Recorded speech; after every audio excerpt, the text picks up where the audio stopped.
Vackraste själar. Hoppas allt är väl med er. Det var ett tag sedan vi sågs igen. Jag vet inte var tiden tar vägen. Den bara rusar iväg. Hoppas allt är väl med er. Och jag tänkte idag, jag vet att jag har fått en förfrågan om att göra en video om pappasåret och det lovar jag, det ska jag göra också. Men inte just nu. Nu kom något annat viktigt till mig som jag tror att ni kan känna igen er i kring hur ljusarbetare faktiskt blir motarbetade. Det är ju så här, kraftfulla själar utmanas från barndomen. Alltså, det är ju så att vi lägger ju in också det innan vi ska ner till jorden såklart, våra utmaningar och allt det där. Men kraftfulla själar utmanas verkligen starkt ifrån barndomen och jag berättade lite om det i mammasåret också. Om hur jag inte ville födas in, kom med sätesbjudning, vägde alldeles för mycket för min stackars mamma. Och man vet någonstans undermedvetet att det här kommer bli tufft. För det kommer inte bli bara de utmaningar som man själv har lagt in i sitt livskontrakt, utan även en annan sida som kommer försöka att, jag höll på att säga dränka en, men det är bara för att jag vill prata om det också, för jag skrev en liten text om det här om dagen. För det kom väldigt starkt till mig. Just angående att bli dränkt. Ni vet om man har en känsla av att man är lite rädd för vatten eller någonting så vet man att det finns något där som ligger och som man inte har bearbetat klart. Men jag ska ta det lite senare. Mycket högvibrerande själar hade ofta svårt för att komma in på denna jord. Eller en svår barndom. Eller både och. Jag hade både och ni som förstår det där och också upplevt det kan göra en hand upp sen och skriva någon liten rad om ni vill. Dela någonting. Jag läser alla kommentarer. Så när en själ på högre nivå förbereder sig för att inkarnera reagerar matrisen och skickar ut en varningssignal över hela sitt system. Alla ska nu veta, alltså alla på den mörka sidan ska veta att det kommer in en högvibrerande själ till jorden som kommer att låsa upp nycklar. Se igenom matrisen, kanske prata om det, kanske dela med andra, kanske meditera och höja frekvensen på jorden. Ha en massa kunskap från tidigare liv. Jag ska komma tillbaka då till min drunkningsolycka när jag var 9 år. Jag kunde inte simma nämligen. Vi bodde på Mallorca. Mallorca är en del av Atlantis, eller var en del av Atlantis, precis som Portugal. Jag var ju där för 2 år sedan och jobbade igenom Atlantis-energin. Och jag höll på att drunkna när jag var 9 år där på Mallorca. Och det kom så starkt som det inte gjort innan. Kring att det hade ju med Atlantis att göra, såklart. Jag återupplevde det som 9-åring. Och jag var helt övertygad om att jag skulle dö. Så verkligen, ingen fanns där. Min mamma var inte där, jag blev passad av en väninna till min mamma som låg och solade. Jag skulle inte gå så långt, hon sa det går inte så långt och det gjorde jag inte. Men det var en håla så djupt som jag inte kom ifrån. Så ja, ni hör ju min hals börjar direkt av den här hemska, för jag ropade på alla språk jag kunde. Spanska, svenska, italienska, engelska. Ingen hörde mig. Så matrisen var redan förberedd på att när jag är 9 år, då ska det ske där. De försökte då. Det var mitt första mordförsök. Jag vet ju att jag har pratat om det innan i en video, men jag skulle bara återknyta till det. Och för att alla är förberedda på det här. Att en själ kommer ner och kommer skaka om 3D-matrisen. Och det vill ju inte den mörka sidan. Så när det här går ut i systemet att nu kommer en själ som vi vill stoppa. Så kommer liksom motståndets krafter omedelbart. Kommer över barnet för att försöka hindra dess födelse. Orsaka för tidig död eller undertrycka dess potential och förmåga att använda sina gåvor. Nu sa jag ju det när jag var 9 år, men när jag var i min mammas mage så blev hon nedkastad för trapporna, nedputtad. Hänt mycket för att jag inte ska få vara kvar på den här jorden, förstår ni. När ni börjar tänka efter, och varför jag kommer ihåg detta, det är för att jag har skrivit min bok Att komma hem. Då var jag tvungen att genomlida, kan man säga också, och uppleva alla de här historierna igen. Som jag hade, många av dem som jag hade glömt av. Men genom regression, genom terapeuter så kunde jag återuppleva det. Och det var ingen trevlig återupplevelse såklart. Och detta är ju problemet då.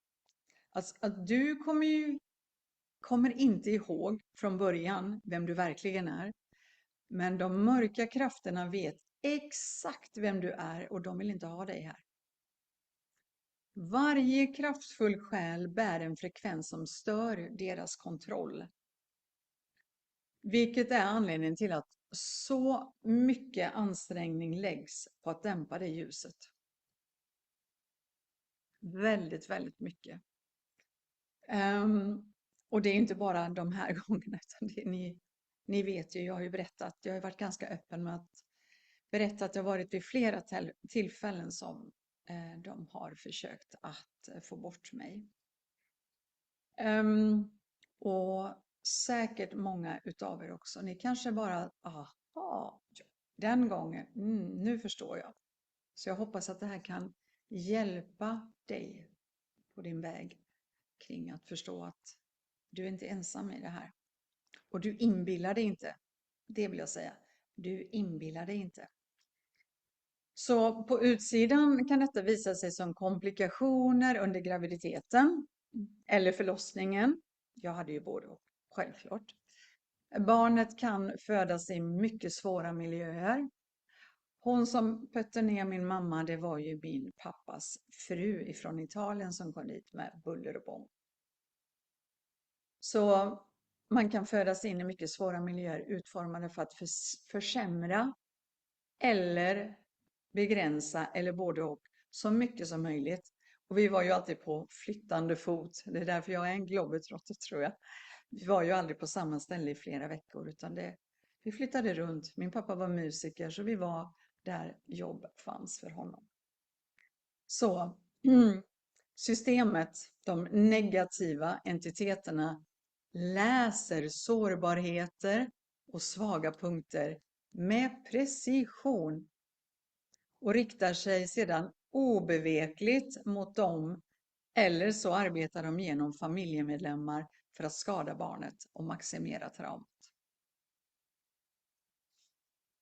Målet är att skala bort självkänslan, bryta den inre kärnan, utsätta personen för fysisk och emotionell smärta, ständig kritik och negativitet.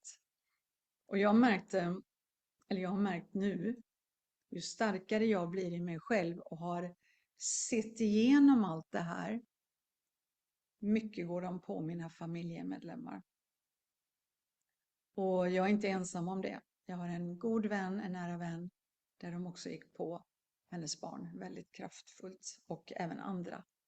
Och jag har en annan nära vän som är helt nedbruten av smärta i kroppen sen länge tillbaka.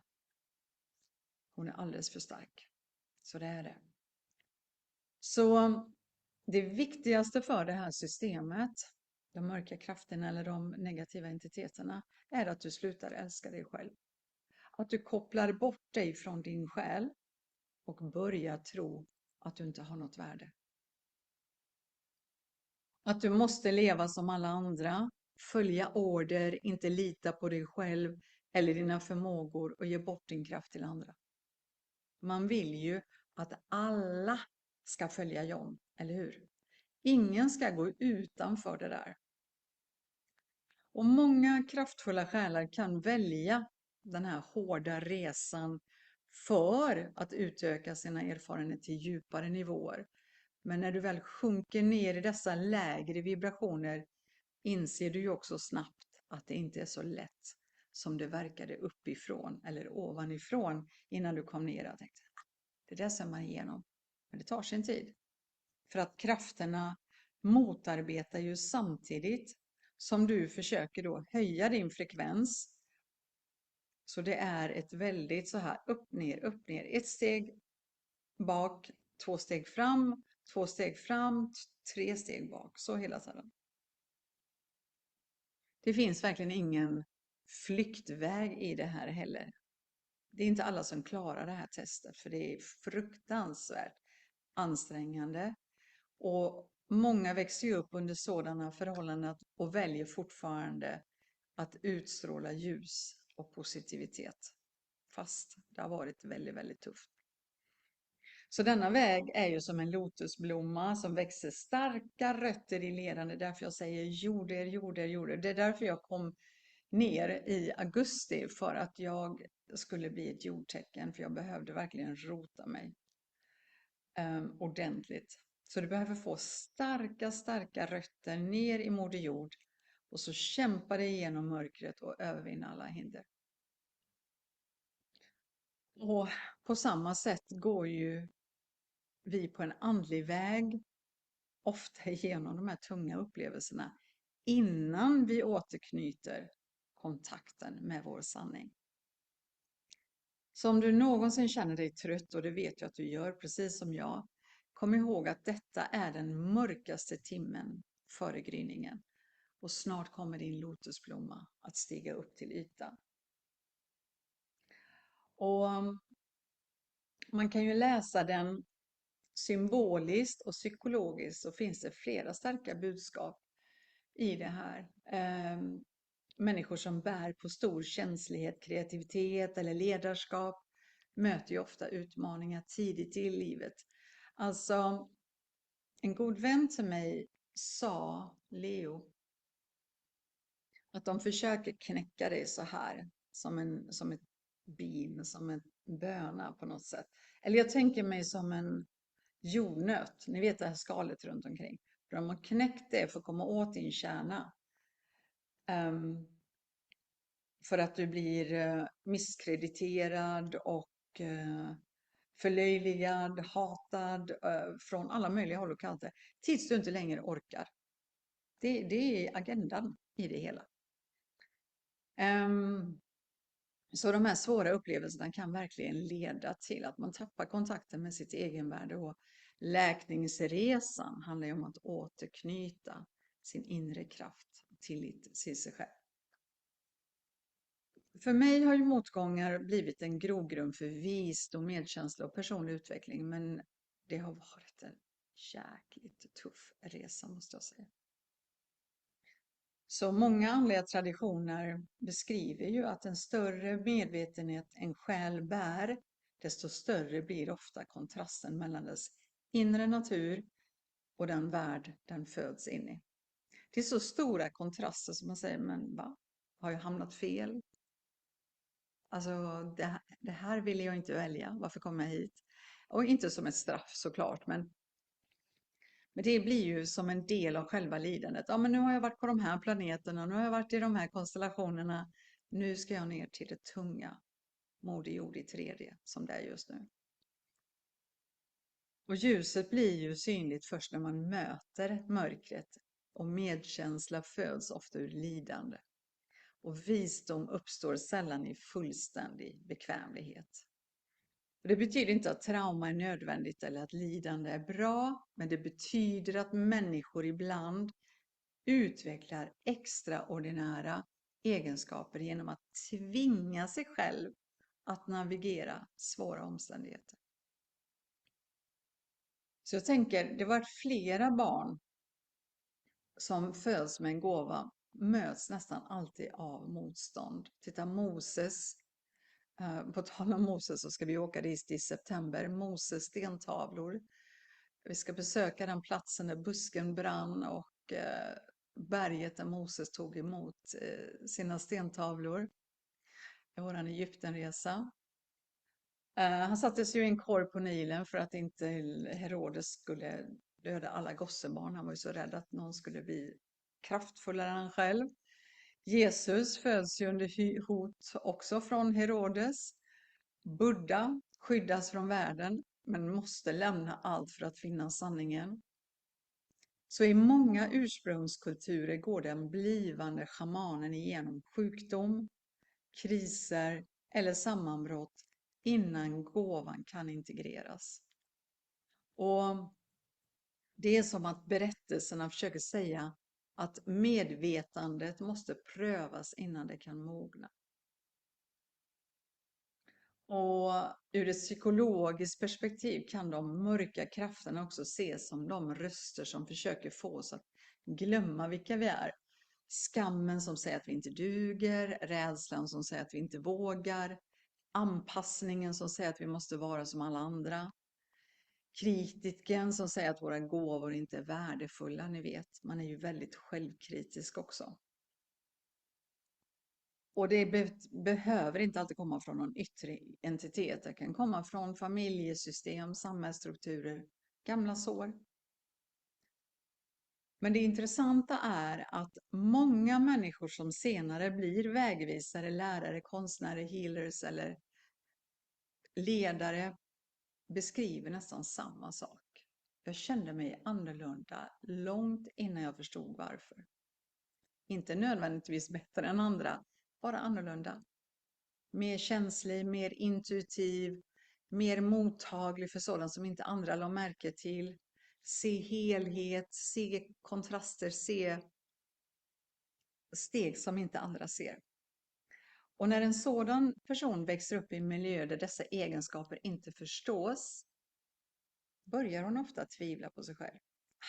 Kanske bara inbilla mig. Så det viktigaste för systemet är att du slutar älska dig själv.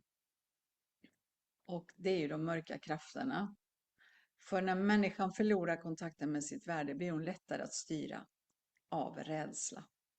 Och när hon återfår kontakten med sitt värde börjar hon lyssna inåt. Och det är där lotusblomman kommer in. Lotusen växer inte trots leran, den växer genom leran. Och den försöker inte förneka mörkret, den använder det som näring. Se mörkret, men välj ljuset, men se det. Så jag tror att det är därför så många som gått igenom svåra livskriser och erfarenheter blir de människor som andra söker sig till för tröst, förståelse och vägledning. Inte för att man undvek mörkret utan för att man lärde sig hitta ljuset någonstans i det hela. Ja, jag undrar om du kan känna igen dig i detta. Lägg väldigt gärna en kommentar. Du får gärna ställa någon fråga också. Eller tips på videos som du vill att, kan du inte prata om det? Det är alltid roligt att få tips och jag gör jättegärna videos som ni rekommenderar och som ni tycker är liksom spännande. Ja, det var allt för idag. Låt mig veta. Prenumerera gärna på kanalen. Gilla videon, dela den väldigt gärna. Fler som kanske behöver höra detta. Och vi syns, vi hörs och vi känns. Satnam.